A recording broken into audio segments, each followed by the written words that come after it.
nor in the future will you or any of these kings cease to exist. The soul is eternal. Right, 13. As the embodied soul, right, the dehina, the purusha, the atman, as it experiences childhood, youth, and old age, right, the body changes, the soul doesn't change, but the body changes. We were babies and youth and old age and so forth. Similarly, the soul obtains another body at the time of death. We change bodies within this very life. We were babies, that body was different. And then we were young people, young folks, and that body was different. Now, me, I'm getting old. You're all in what, your 20s, most of you? Still a different body than you had when you were, in kindergarten. So your body's changed, and then one day you'll be like me, you'll be in your 60s. Bodies change. So there was death then. It's just another change of body. This is verse 13.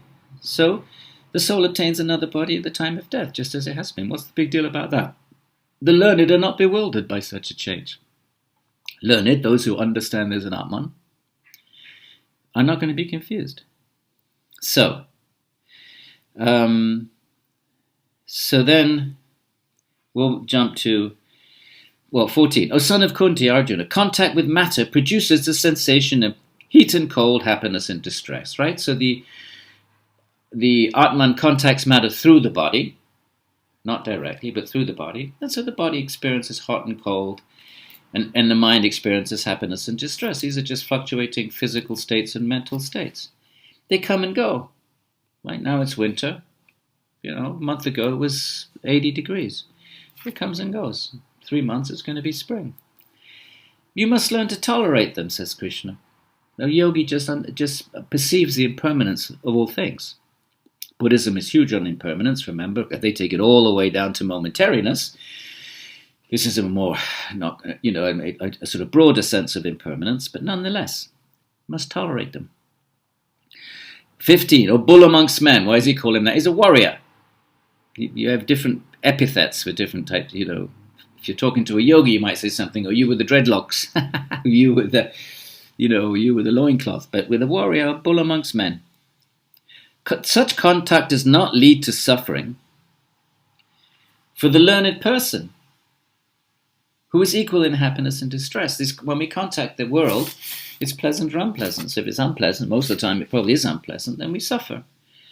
And even if it's pleasant, it's temporary. Remember this, the temporariness of everything. So, therefore, we're always either we're frustrated when we encounter unpleasant things, or if we encounter pleasant things, but then we lose them, then we become frustrated either way. So, but a learned person who is equal in happiness and distress, big teaching of the Gita, such a person is fit for immortality.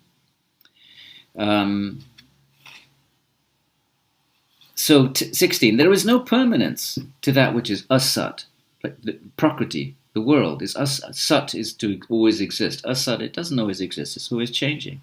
So there's no permanence to it.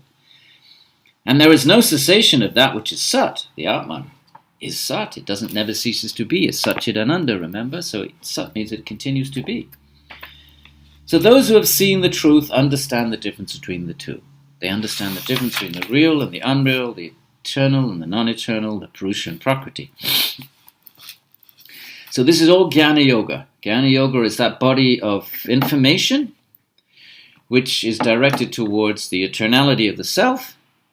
And in order to understand the eternality of the self, one way of bolstering that is to understand the temporality of everything else.